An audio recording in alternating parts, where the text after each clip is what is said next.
G'day everyone, it's Matt Rath here, CEO and co-founder of eBusiness Institute, and where we teach people how to buy and sell websites. Now, I'm really excited about today's guest because this is fascinating. I've got a very special guest, Benjamin Schardt from Munich in Germany, from TreasureHunter Media, and these guys buy content sites, the very kind of sites that we teach here at the eBusiness Institute. And in particular, what really caught my eye and what's really exciting for our community is Benjamin and his team at TreasureHunter, they buy passion sites. So in what we call here at the eBusiness Institute, we've been teaching this for many, many years, but sites that are like in the travel niche or in your favorite sports or in your favorite hobbies.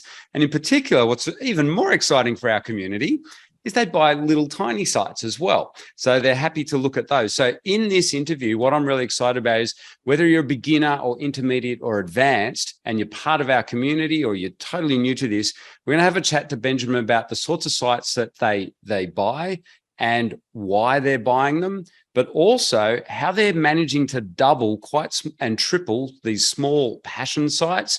And then also, possibly you're going to learn in here some really exciting or very unique ways of monetizing small websites that maybe you haven't thought of before, because through TreasureHunter.media, you've got an opportunity to monetize your site, small sites, if they buy you up or want to bring you on their platform. So Benjamin, thank you so much for coming along today to share your story with us and share what you guys do. And I know, so you're in Munich, and I know we're on totally separate time zones at the moment. So thanks for coming along. Let's jump straight into it. TreasureHunter Media, as I've just said, buys up small sites. So your specialty is content sites. What sort of sites do you specifically look for? Thanks a lot, Matt, for having me. It's a pleasure. And yeah, indeed, it's I think 12 hours difference between us, right? Yes. So yeah. thanks for making this possible. Yeah, we are so putting numbers behind what you just named, small passion-driven content sites. So we talk typically internally, we talk about flagship assets or flagship sites we're going to acquire, who typically have the range or have an asset value somewhere around 300K to 1 million. So this means those sites are typically generating starting somewhere at around 8 to 10 grand. So this is what we are taking a look at. And besides that, what you've already announced is this content licensing model, where we are looking to partner up with smaller blogs, smaller sized assets. And they can really start from nowhere, from like just the first visitor to a couple of thousand visits a month. Wow. Yeah. So there's opportunities there for people with, let's say, for instance, like what we teach, how to buy and build up small content sites. So even if they've even just got a few thousand visitors, they can potentially look at alternative ways of monetizing through your platform. So that's not TreasureHunter, is it? That's ever growing, is it?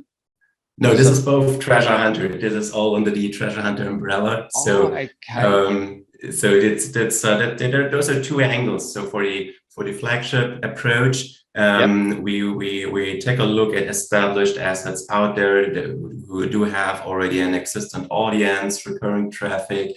I would say a kind of a diversified monetization, ideally also a diversified way of how to attract people, not just 100% organic, or already a kind of a mixture with inbound traffic, social media, and so on.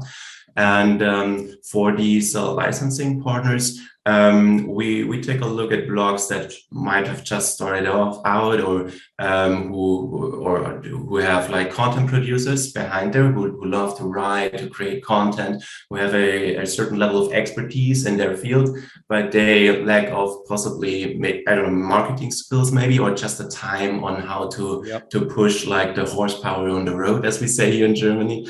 And and then we are partnering up because we have those flagship assets, We then take the content, make this licensing agreement, publish it on the flagship based on the authority of this strong flagship domain, in combination with SEO measures, thinking about interlinking, thinking about some kind of semantic work we would apply.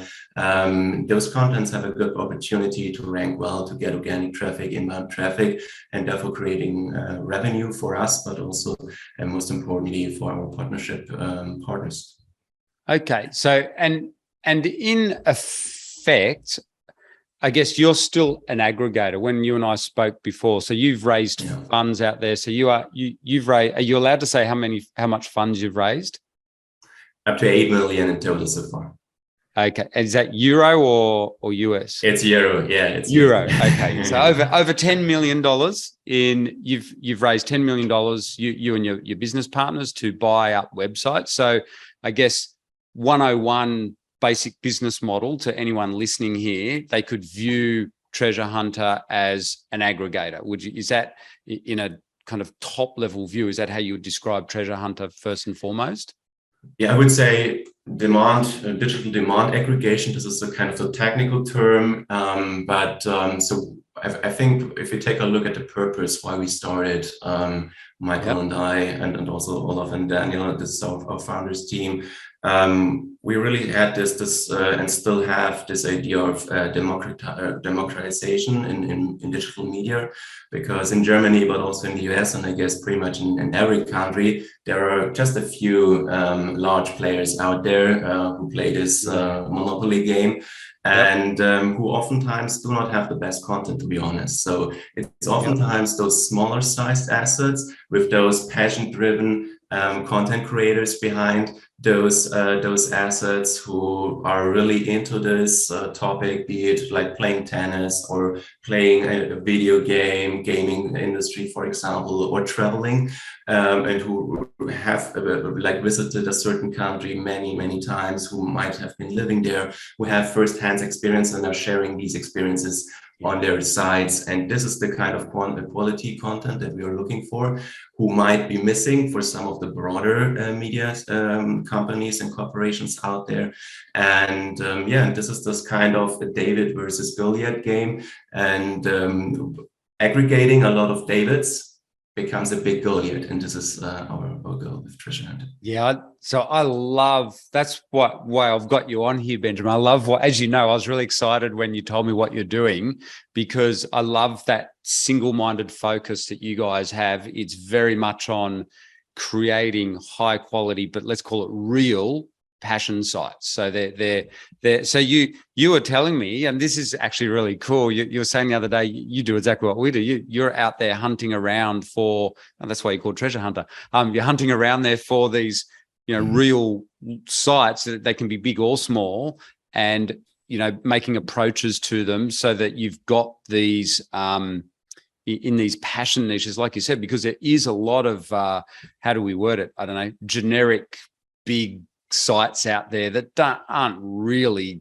true subject experts. So you guys have gone the opposite of that. You're creating very niche and very passion-driven websites. Yeah, and to me, it totally makes sense, because by having these and emphasizing this again, this passion-driven approach, we also have the opportunity in community building. We have the opportunity to really have a good point for everyone who has visited one of our assets to come back, to see what's new, to connect, to subscribe to newsletters, even though newsletters are old-fashioned, but they still work to like keep an inner circle, but also to subscribe or to being part of our social media entities, staying connected, staying close to the assets. And this is how we want to grow these brands that we're going to acquire. So for you guys, like what's your background? Like, how did you guys come together with this awesome business plan? So what's your background? Because you guys have a depth of experience when you look at, it's very impressive, but say for yourself personally. Well, now it's getting a little bit weird if I take a look at my own history. So actually, I started after school. I started studying biology and chemistry to become teacher, to follow the advice of my parents in some dimension. But at the same time, I can remember back then when I was immatriculated and started the university life. At the same time, I made myself self-employed. I gained some first experience in creating website and finding answers to the question on how to get traction, how to get traffic on these assets, which led me quite quickly to social media and SEO. Then I founded a small agency here in Munich, gained more and more experience, also had some partnerships, internships at other agencies in the region. And that was how I grew my skills and my expertise level. And then also after 2, 3, 4 years, I met Michael and Nora, and they already had Evergrowing as a business. I'm also located in Bavaria, and at Evergrowing is a completely bootstrapped pub tech publisher. So what we are doing at Evergrowing is partnering up with those big previously mentioned media incorporation and providing commerce content, so product reviews, product comparisons, and maintaining this content, optimizing tag, and so on. And this was where we started to collaborate. I think it was back in 2017. And I became CEO at Evergrowing. I'm collaborating with Michael on a daily level since then. And over the last years, we obviously also took a look at this digital market and saw more like aggregation models coming up in the e-commerce space, in the agency space as well, in Europe and in the US, and probably everywhere in the Western world. And besides that, we also saw that the more we got to know these large media corporations, and we saw this kind of, I would say, passion and quality gap towards small and mid-sized assets, this idea of treasure hunter arose or has arisen over the years. And this is why we founded Treasure Hunter last year. That is awesome. Yeah. So you all, it seems like all of you have a deep SEO and content, online content strategy background. And for yourself, so you started out as a digital agent, which is another strategy we teach here as well, by the way. And so Michael and Nora were actual clients of your digital agency, weren't they? And that's how you got to know them. Yeah, I started to provide SEO and content marketing products to Evergrowing. Yeah, this was that is so cool. And out of that, that's how you've collaborated and built Treasure Hunter.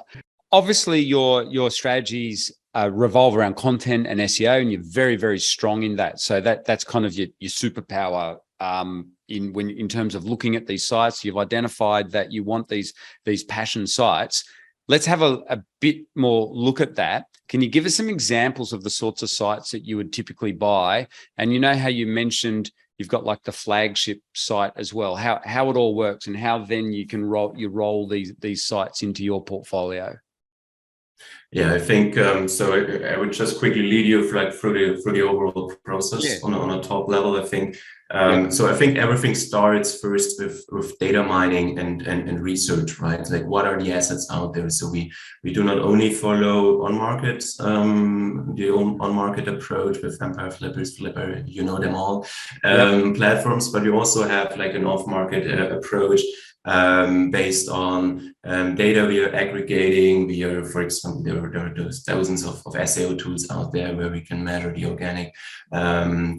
organic traction of these assets. We combine this data in our DSP data science platform, and then we monitor also their performance in different verticals, be it gaming, travels, some kind of sports, and food, for example. And then when we see we hit some metrics with thinking about the overall organic traction, also like the connection to some assets we have already acquired. Then and this is completely new, like a new element. This is not being part of Evergrowing or everyone else or everywhere else in our history. This M&A department. So and we are very glad to have Tiam, a guy you already know in our team, who made an extremely great job in like out of nowhere creating this amazing M&A team for reaching out to those asset owners and entering discussion about selling or us buying these assets. And what are we looking for? As I said, for flagship, it's starting somewhere around 8 to 10 grand a month in recurring revenue. There has to be some kind of topical fit to the assets we already have acquired, but also not too much of a fit. So thinking about duplicating content and audience. So there has to be something new content-wise, but also maybe from the background of the founder, of the tonality of the content, right? We are talking a lot about, I would say, asset-specific DNA at TreasureHunter. And so every asset has its own DNA, its own tonality.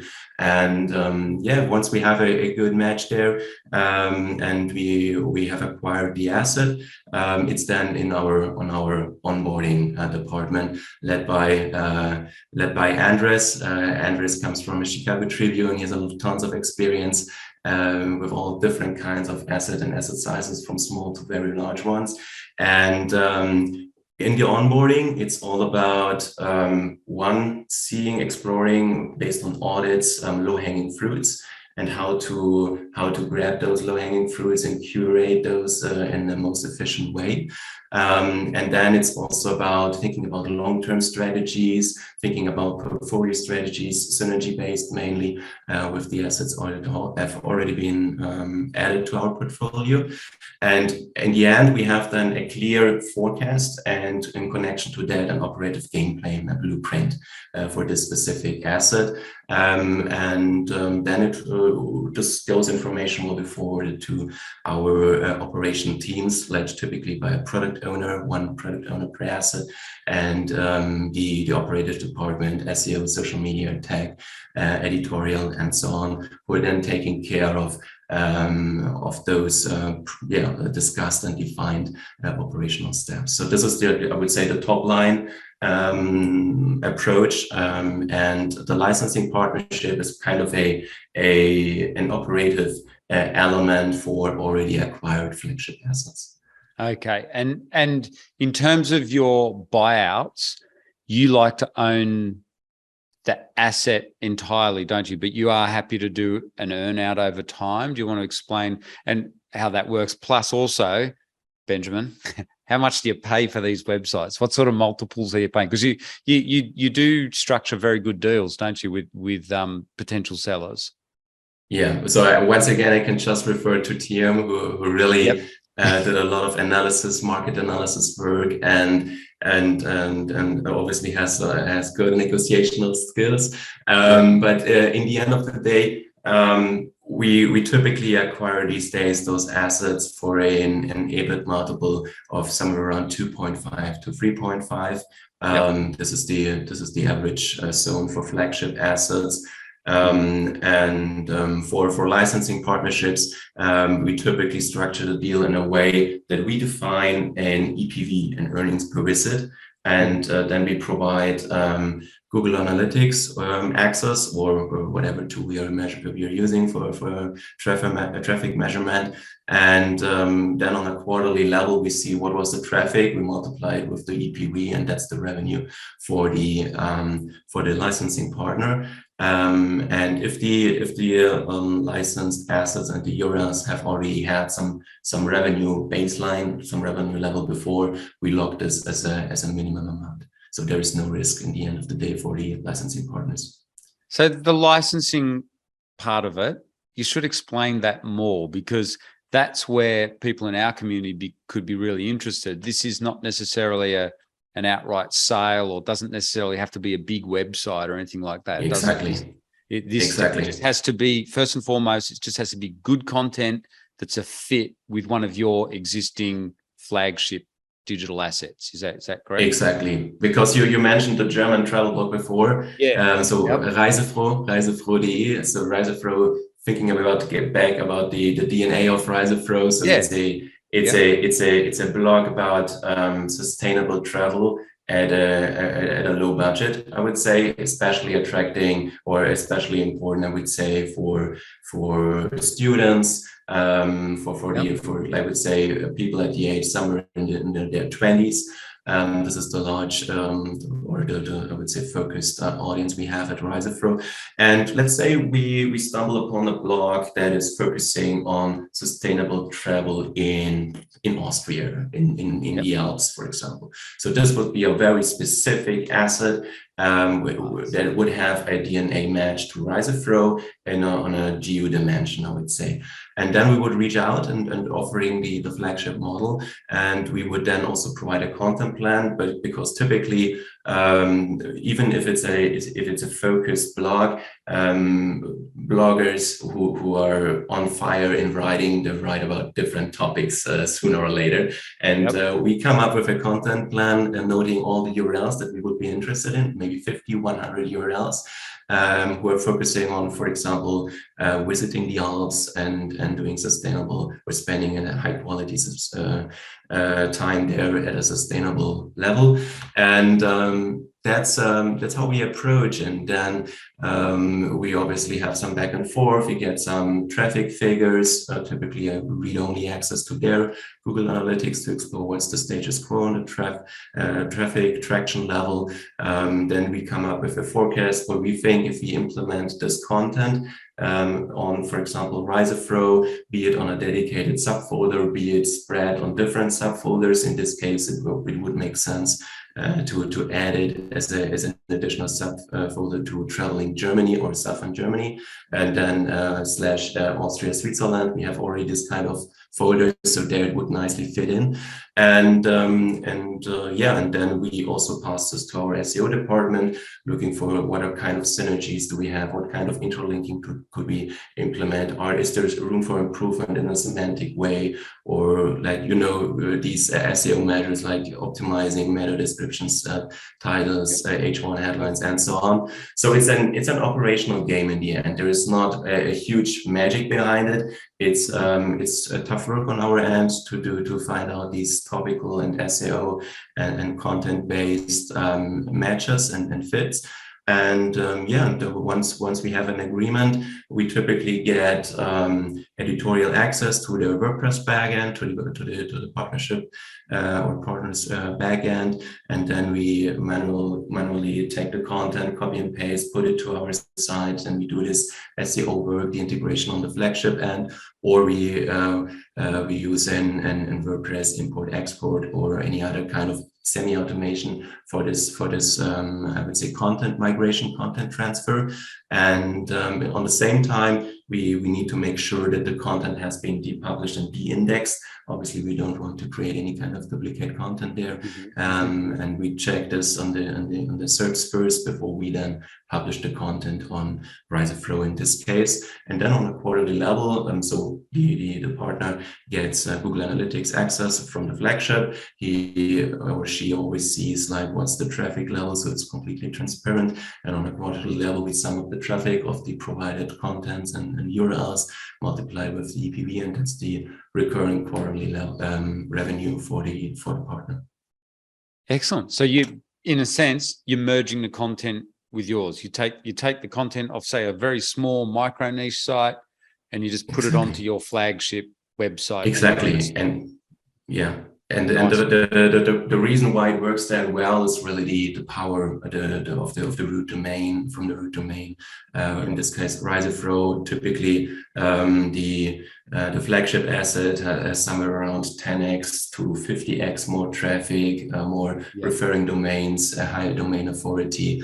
And by transferring or migrating this content to our flagship, this is a straight boost, right, from an SEO point of view. And on the other side, we already do have some significant inbound traffic there as well, who gets familiar with this content. We also, obviously, we name the offer. We also do interlink the smaller assets, so there are some additional benefits for our licensing partners there as well.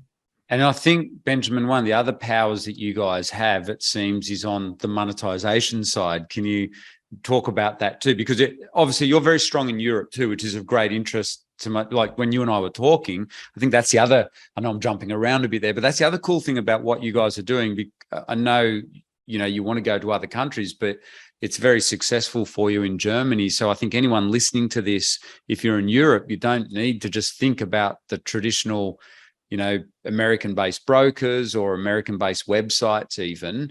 They can work with someone like you guys if someone's got a site that's based in Europe, because it's a massive market. But you're very strong on the monetization side, aren't you? Because of the background of Treasure Hunter, you guys have got big connections with, you were telling me you can get much better affiliate payouts and things like that. Yeah, typically, yes. It's depending a little bit on the vertical and the exact, like, I would say, content dimension. But yeah, you're right. So at the moment we're focusing on like English content for the US and German content for Germany, Austria, and Switzerland. And on the monetization part, it's depending on if it's so. This is also one of the models we do when we are in this onboarding loop. We are differentiating between what's informational, what's transactional content. Transactional content is typically something around about shopping guides, buying advice, what is the best XYZ or reviews. And informational contents are typically purely, like, I would say, guides. Thinking about Reiseflow, it would be a tour guide for the Alps, for example, in this scenario we discussed. And for the commercial content, I think based on the data we have from ever-growing, this database has been growing for the last 10 years. We know exactly like what are possible EPV, EPC, so earnings per click out we can get for a different kind of product types and product categories and different merchants. And we already have like or I would say negotiated special rates and deals for large advertisers out there, not only Amazon, eBay, and so on, but also for, I would say, more of vertical shops and online stores.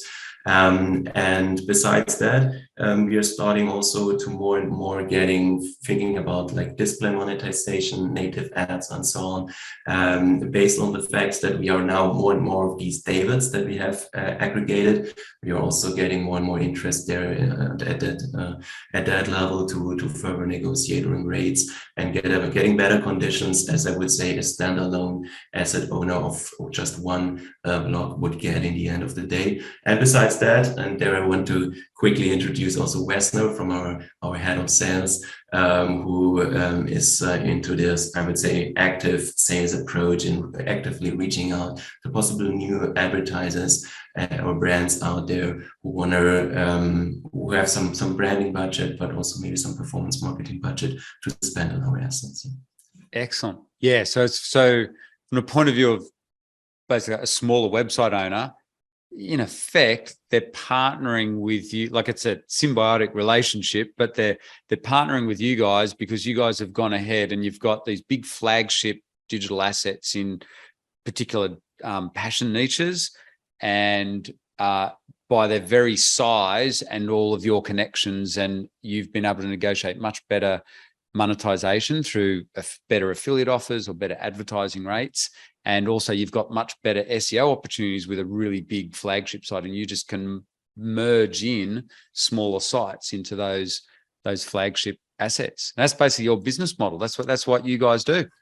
Yeah, that's true. And in the end, I would say, I think most of these points are doable for really everyone. So there is, once again, I can just emphasize, it's not real magic, but it's complex, right? It's a complex operational game. And we kind of being able to have like the opportunity to develop different teams with a specialization on those different operational aspects, and putting and merging these together. Also from a technical dimension inside our DSP. Our DSP is really, I would say, the engine room, or like the motor behind everything, where we merge different data streams from sales, from SEO, from content, all kind of traction we can measure, and the data we get, we merge there, and then based on that, it helps us already a lot, and we are continuously working in our engine room to further improve database decisions in the end of the day.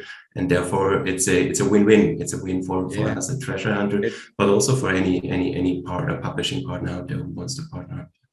Oh, yeah, that's right. Yeah, it is a win-win, and also for your advertisers as well who you work with. So Benjamin, you're an SEO person, and you love it, obviously.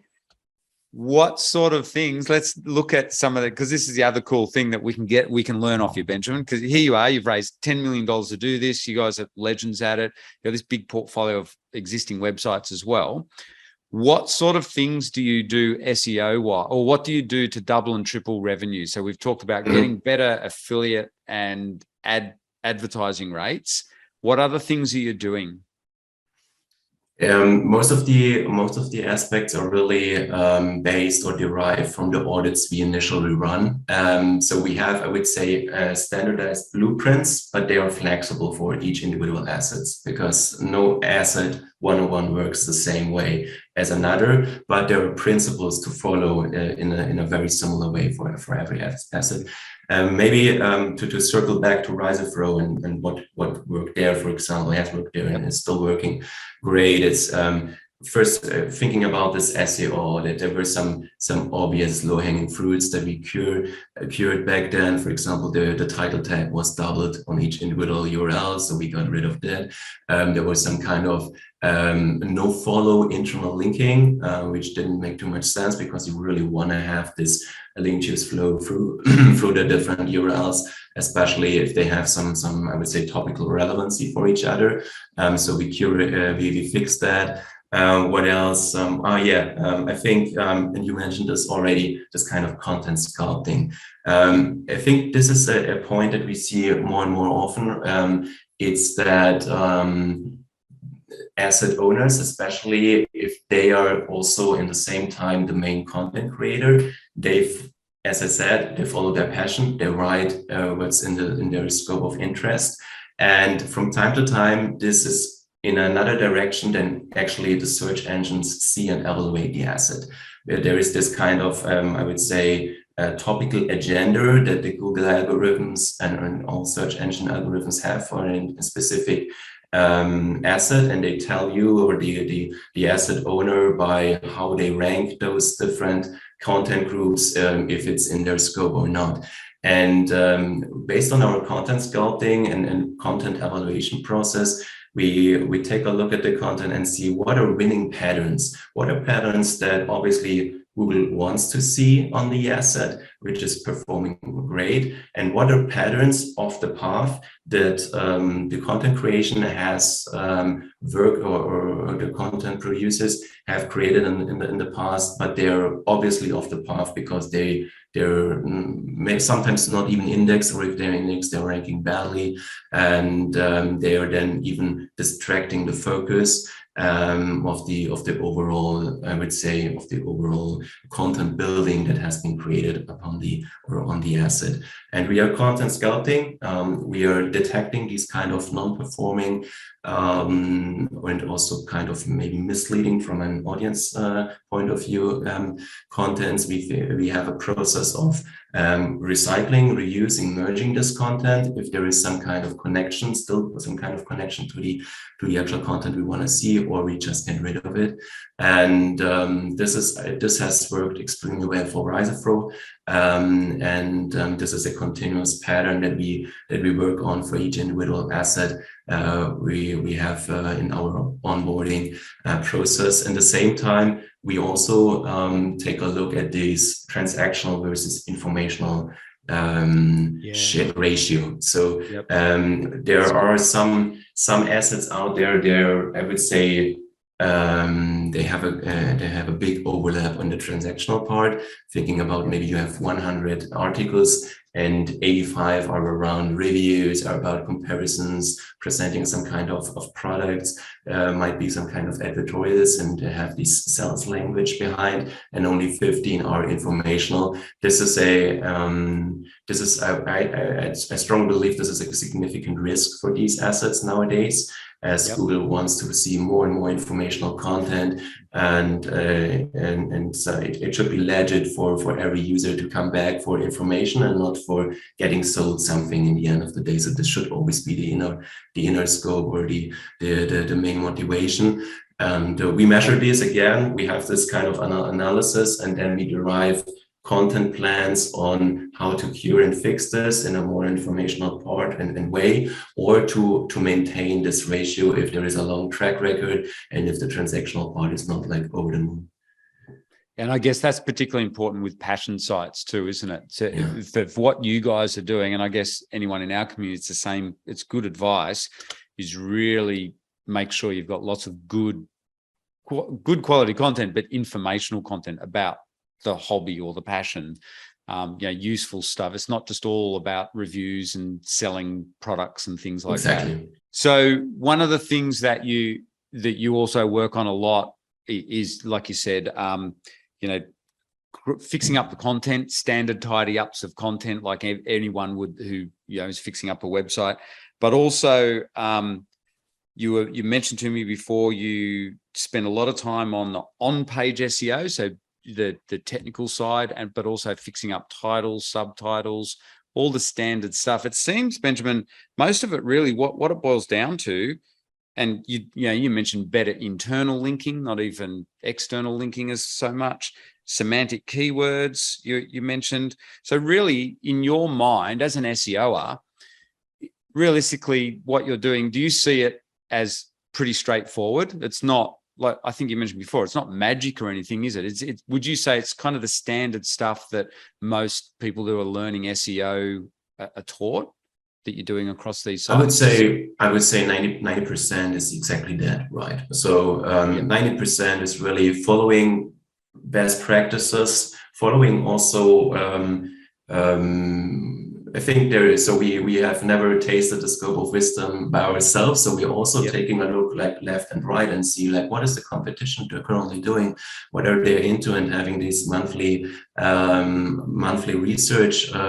Whenever we enter a specific market and vertical, for example, the travel vertical, we take a close look at the top 10, 20 assets in the space already, and then we reevaluate and see what's going on their end. How do they change SEO? How do they change content creation? With what purpose in mind? And does this fit also to our philosophy? Yes or no? What are possible risks that might be attached to this? And in the end, I think the beauty about SEO is there are these principles, there are these best practices, but everyone has his own history, his own trial and error record over the last years, right? And knows or things to know, some special ingredients, some tiny little adaptations. Obviously, we have them also at TreasureHunter, but they are 10% and 90%. This is really straightforward and getting work done in the end of the day. Yeah.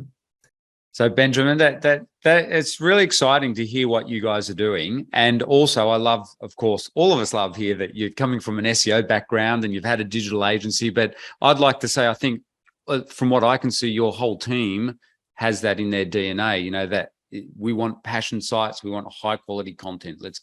We want to specialize in those passion sites. So anyone that's listening, if you're in a passion niche or you're interested possibly in, selling your site, maybe it's a great alternative for you to contact TreasureHunter and contact Benjamin's team about, maybe either partnering with them on the licensing model or maybe even doing a sale. If you're making more than 8 or 10 grand a month, these guys could be a really good opportunity for you.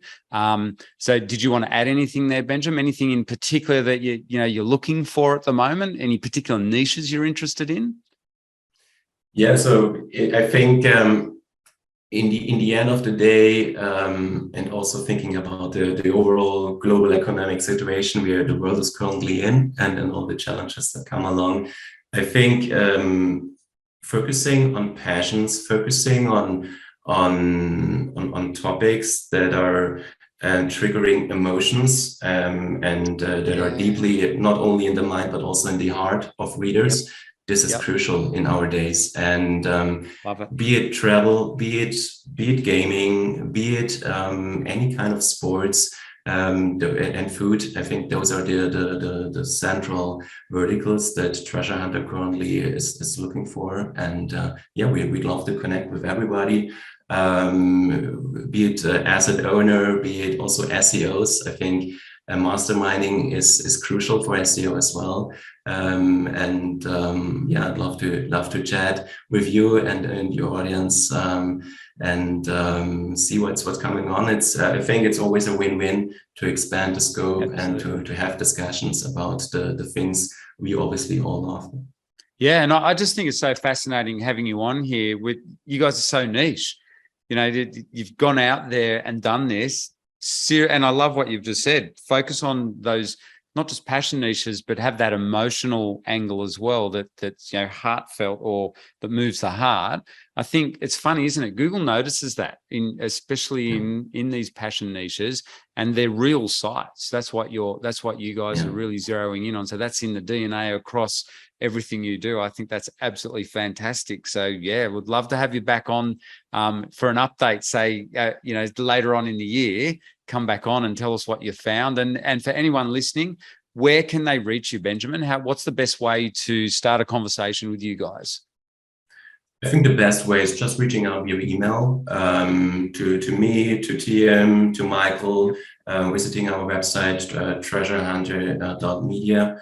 And yeah, and we will again love to enter conversations and see where is it going. And Matt, thanks a lot. I really just want to have like maybe a last sentence from my end. So I really appreciate your work, and what you've created. And I think this authentic level of information and communication that you're leading with your YouTube channel, with your podcast, this is exactly what the industry needs. So thanks a lot for doing this. So you're welcome back anytime. You're going to have to come along. You have to come to Australia. I just ensured that. Yeah. You're going to have to come to Australia and speak to our audience at some point. But it's been fantastic having you on. And yeah, look forward to catching up with you again, Benjamin. Thank you. It was a pleasure. Bye-bye. Awesome. Thanks for that. And if you're interested in learning, if you're brand new to this and you're interested in learning the sorts of sites that Benjamin and I talked about today, make sure you check out our free masterclass on how to buy and sell websites. And also make sure you check out our next podcast.